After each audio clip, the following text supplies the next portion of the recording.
உங்க பழைய நகைக்கு கிராமுக்கு 150 ரூபாய் கூடுதலா வாங்கி புது நகை எடுத்துக்கோங்க.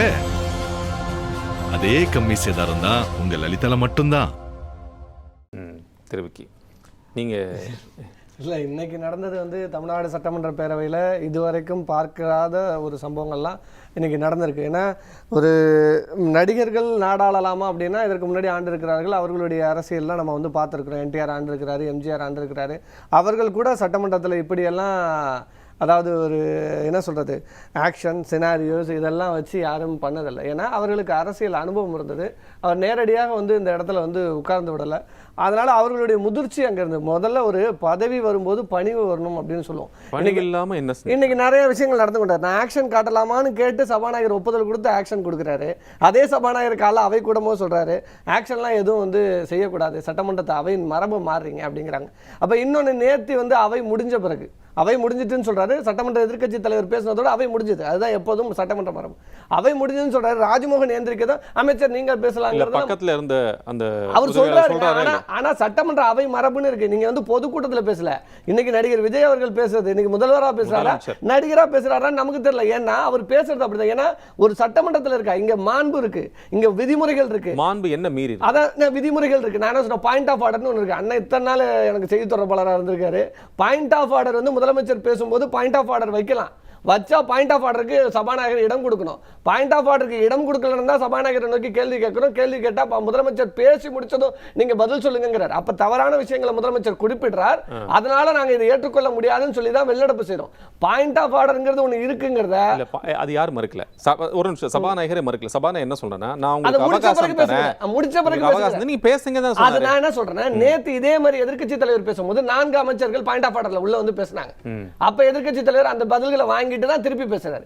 ஏன் இன்னைக்கு முதலமைச்சர் அதே பாயிண்ட் ஆஃப் ஆர்டர் ரைஸ் பண்ணும்போது அந்த கேள்விக்கு விளக்கம் கொடுத்துட்டு பேசணும். நேத்து ஆதவர்ஜன் சொல்றாரு 2 வயது குழந்தையை திமுகவினர் பாலியல் வன்புணர்வு செஞ்சாங்க அப்படின்னு சொல்லும்போது சபாநாயகரே சொல்றாரு இல்ல நீங்க எந்த கேஸ் எந்த நபர் எந்த ஸ்டேஷன் சொல்லணும்னு அவரே கூட்டு வைக்கிறார். அப்ப சபாநாயகர் சரியா தான் நடந்தது. இல்ல நேத்து சரியா நடந்த சபாநாயகர் ஆதவர்ஜனுக்கு எதிராக சபாநாயகர் சரியா இருந்தார்னா இன்னைக்கு என்ன பண்ணாருங்கிறத கேள்வி.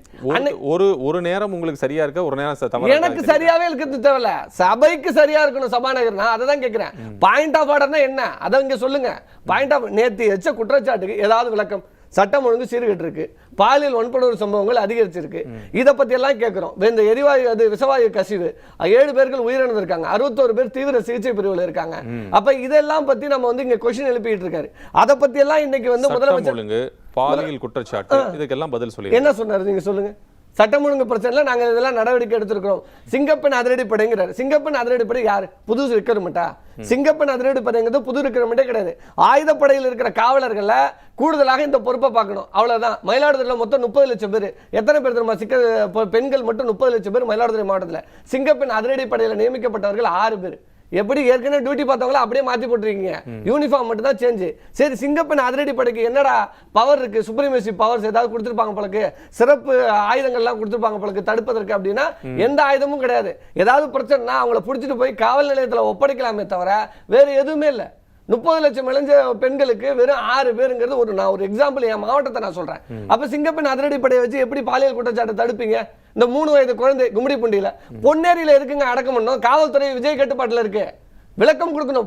கும்மிடிப்பூண்டியில இறந்த குழந்தைய பொன்னேரில கொண்டு போய் அடக்கம் பண்றீங்க, எப்படி பண்ணுவீங்க? அதே மாதிரி கோயம்புத்தூர்ல நடந்த அந்த சிறுமி படுகொலைய நீங்க என்ன பண்றீங்க? பெட்ரோல் கிட்ட ஒப்படைக்காம கொண்டு போய் வலுக்கட்டாம நீங்களே எரிக்கிறீங்க. இதெல்லாம் காவல்துறை செய்யுது. இதெல்லாம் அண்ணனுக்கு தெரியாது. அது ஒரு ஒட்டுணி கட்சி காங்கிரஸ். ஏன்னா யாரா ஜெயிக்கிறாங்களோ அங்க போய் ஒட்டிக்கணும். அது அப்படிதான் கடந்த கால வரல. ஆனா நீங்க பேசும்போது இல்ல நீங்க பேசும்போது நான் குறுக்கிடல. ஆமா ஆமா யார்கிட்ட சொல்லிட்டு போனீங்க? எங்க ஓட்ட வாங்கி ஜெயிச்சீங்க. எங்க மயிலாடுதுறையில ஒரு ஆள் கூட கிடையாது. மயிலாடுதுறையில நிக்க சொல்லுங்க. ஒரு பூத்துக்கு ஆள் இருக்கான்னு கேட்க சொல்லுங்க. மயிலாடுதுறையில எங்க உழைப்புல ஜெயிச்ச காட்சி. அதுதான் சொல்ற திமுக உழைப்பு. இன்னைக்கு நான் சவால் விடுறேன். இந்த ஒரு உட்கார்ந்து காங்கிரஸ் மயிலாடுதுறை பாராளுமன்ற உறுப்பினர் சுதா இருக்காங்க, யூனிஸ் இருக்காரு. இப்படி சொடுக்கு போட்டு சொல்றான். ஒரு பூத்துக்கு ஒரு பூத்துக்கு ஒரு பூத் ஏஜென்ட் அந்த கட்சியில காட்ட சொல்லுங்க. அப்ப 5 சட்டமன்ற உறுப்பினர் யாரோட உறுப்பினர்? திமுக காரன் ஓட்டு போட்டு உள்ள போய் உட்கார்ந்திருக்கீங்க. அதே திமுக காரங்களுக்கு காங்கிரஸ் கட்சியுடைய ஓட்டு நான் மறுக்கவே இல்லை. இங்க யார் ஓடுனதுன்னா இங்க வந்து மற்ற கட்சிகளும் எங்க கூட்டணியில இருந்து எங்க வாக்குகளை பெற்றாங்க, நாங்க அவர்கள் வாக்குகளை பெற்றிருக்கோம், மறுக்கவே இல்லை இந்த இடத்துல. ஆனா சொல்லாம கொள்ளாம ஓடி போய் மத்த இயக்கங்களோட சேர்ந்து இருந்து கார்கே அவர்கள் தகவல் சொன்னதாகவும் யார் சொன்னா? நான் சொல்றேன், கார்கே அவர்கள் வந்து சொன்னதாகவும் ராகுல் காந்தி சொன்னதாகவும் யார் சொல்லிக்கிறான்? செல்வ பிறந்தகை சொன்னார். ரெண்டாவது ப சிதம்பரம் வந்து பிரஸ் மீட்ல பேசும்போது சொல்லிட்டு தான் வந்தோம்னு சொன்னார். முதல்வர் மறுக்கிறாரு, நேரடியாவே சொல்றாரு, சொல்லிட்டு தான் வந்தோம். நீங்க ப சிதம்பரம் சொன்னது இல்லைன்னு சொல்லுங்க. கடைசியில வந்து யார் வந்துச்சா? நீங்க நேரடியா கேளுங்க. ப சிதம்பரத்தை கொடுத்து அண்ணா அறிவாலயத்துல வந்து சந்தித்தாரா? சந்தித்து வந்து நாங்கள் கூட்டணி சொல்லிட்டு தான் வந்தோம். நானே சொல்றேன், எங்க கூட்டணில இருந்து திமுக அது விசிக வெளியேறிச்சு, கம்யூனிஸ்டுகள் வெளியேறினாங்க, எல்லாரையும் தான் விமர்சிக்கிறோம். நான் என்ன சொல்றேன், அவங்க தான் விமர்சிக்கிறோம். இன்னைக்கு பேசன்முகம் சொல்லியிருக்காரு, நாங்க வந்து கூட்டணியில வந்தவங்களுக்கு ஆட்சி கொடுத்துட்டோம், அவங்களுக்கு அமைச்சர் கொடுத்துட்டோம்னு சொல்றாங்க, அவங்களா தான் வந்தாங்க அப்படின்னு இன்னைக்கு சொல்றாரு. குடியரசுத் தலைவர் ஆட்சி வந்து விட கூடாதுங்கிறதுக்காக நாங்கள் ஆதரவு கொடுத்தோம். இப்ப இவர் விஜய் பேசி இதே சண்முகம் சொன்னாரா இல்லையா? நான் எங்க கட்சிக்குன்னு ஒரு அவங்களே படுறாங்க, நான் அதை மறுக்கவே. நான் இப்ப சொல்றேன், விஜய் ஸ்டாலின் என்ன சொன்னாங்க, திரு ஸ்டாலின் அவர்கள் என்ன சொன்னாங்கன்னா, நாங்க தான் அனுப்பிச்சு வச்சோம்னு சொன்னாங்கல்ல, அதுக்கு சண்முகம் அவர்கள் ரியாக்ட் பண்ணாங்க. எல்லா கட்சிக்கும் அவங்கவுங்களுக்கு நாங்க போறதுக்கு நீங்க என்ன அனுப்ப வேண்டியிருக்கு? அது தவறே இல்லை. நான் என்ன சொல்றேன், ஒரு மாண்பு ஒரு கூட்டணியில இருந்திருக்கிறோம், வந்து சட்டமன்ற உறுப்பினர்கள் வெற்றி பெற்ற பிறகு நேரடியாக கூட வந்து பார்க்க கூட இல்லை. அதனாலதான் நான் அதை குறிப்பிட்டே சொல்றேன். இனிமேலும் அறிவாலயம் பக்கம் வந்துடாதீங்கன்னு சொல்றோம். அந்த தயவு செய்து அதை வந்துடாதீங்க. ஏன்னா மயிலாடுதுறையில நாங்களாம் ரொம்ப பாதிக்கப்பட்டிருக்கோம். ஏன்னா கும்மிடிப்பூண்டியில இருந்து ஒரு வேட்பாளர் நான் அண்ணன்ட்ட கூட கேட்கிறேன், ஏன் யாருன்னு அது சுதா கடைசி நாள் இன்னைக்காவது அறிவிச்சிருக்கீங்களாண்ணா? மயிலாடுதுறை நாடாளுமன்ற தேர்தல் யாராவது அறிவிச்சிருக்கீங்களாண்ணா? மணிசங்கர் பொண்ணு கொடுத்துருங்களா அப்படி கேட்டு இருக்கும்போது சுதான்னு அறிவிச்சது அண்ணன் யாருன்னு தம்பி, அது வேற ஒரு கதை இருக்கு தம்பி, அப்புறம் பேசுவோம் அப்படின்னு சொன்னார் அண்ணன். இது நடந்த விஷயம். ஏன்னா நான் அண்ணன்ட்ட அன்னைக்கு ஸ்போக்ஸ் பர்சனா இருந்தாரு, அண்ணன் தான் அடிச்சு கேட்டேன். ஏன்னா அங்க கூட்டம் நடந்துட்டு இருக்கு, மறுநாள் கடைசி நாள் வேட்பாளர் அறிவிக்கல, கும்மிடிப்பூண்டியில இருந்து கொண்டு வந்து இறக்கி விட்டாங்க. இப்ப மயிலாடுதுறையில சட்டமன்ற உறுப்பினர் யாரு, தஞ்சாவூர்ல இருந்து யூனிஸ்னு யாரையோ கொண்டு வந்து இறக்கி விட்டாங்க.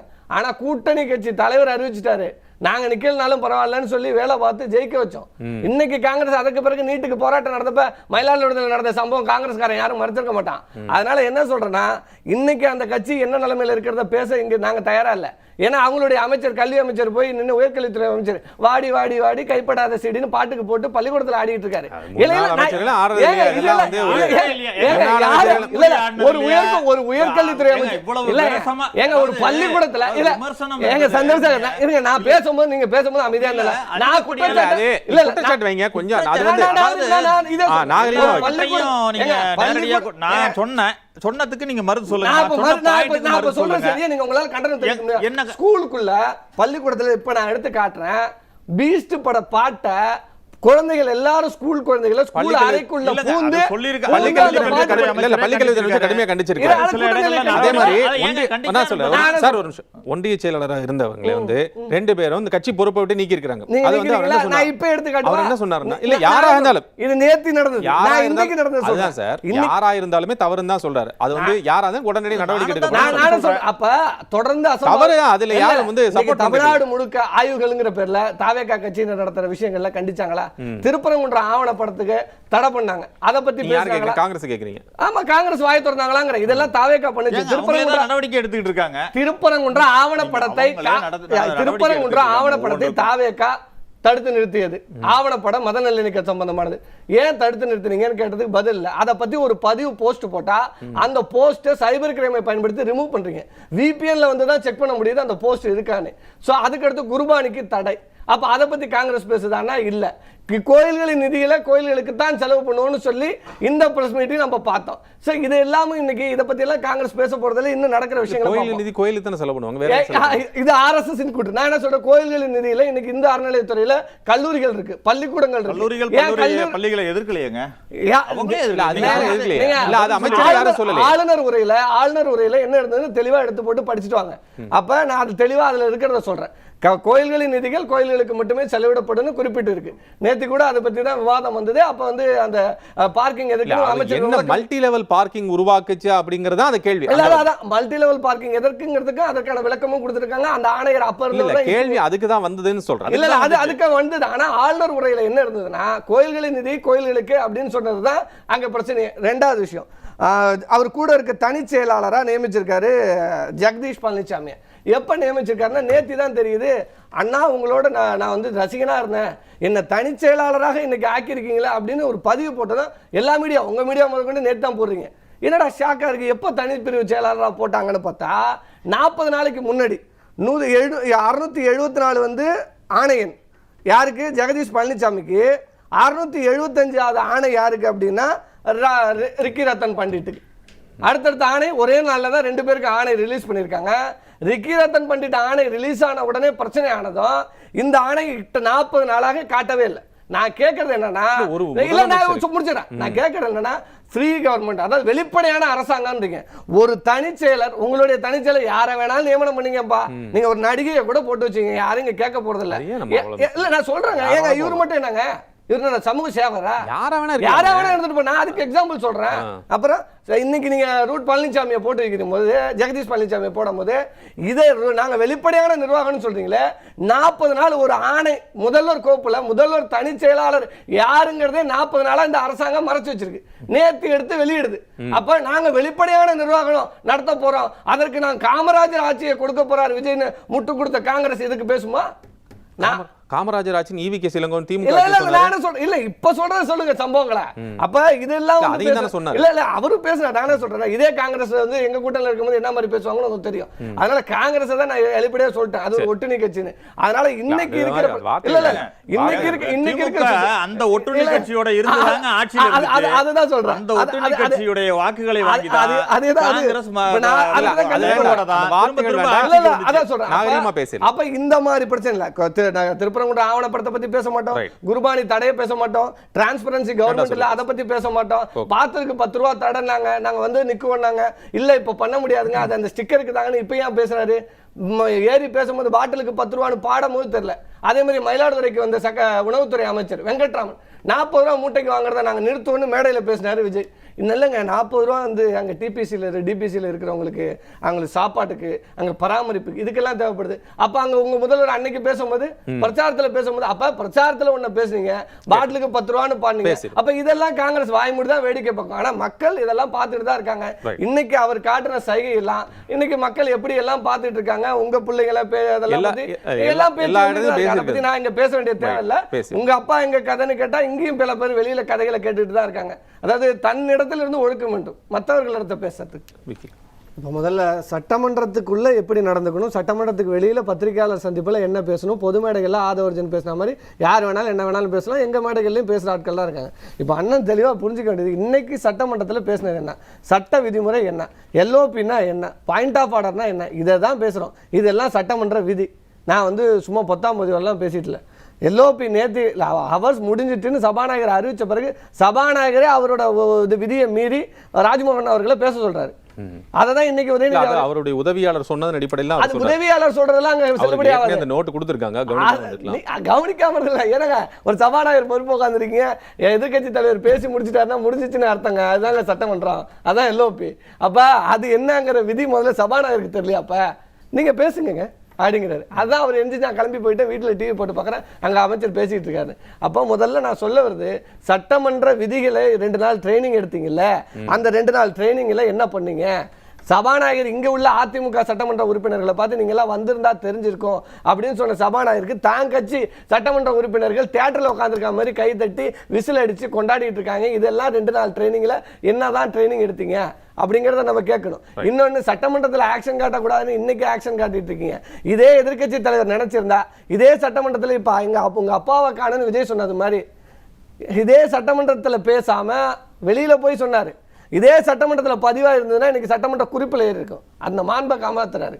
இன்னைக்கு அதே கேள்வி அவர் கேட்டுக்கலாம். செங்கல்பட்டு கோர்ட்டில் வந்து என் புருஷனை காணணும்னு 2 பேர் நானும் என் குழந்தையும் உட்காந்து கேஸ் போட்டுட்டு இருக்கோம் அப்படின்னு அவர் அங்கே பதிவு பண்ணியிருந்தா சட்டமன்ற அவை குறிப்பில் ஏறிடும். அது மாண்பு.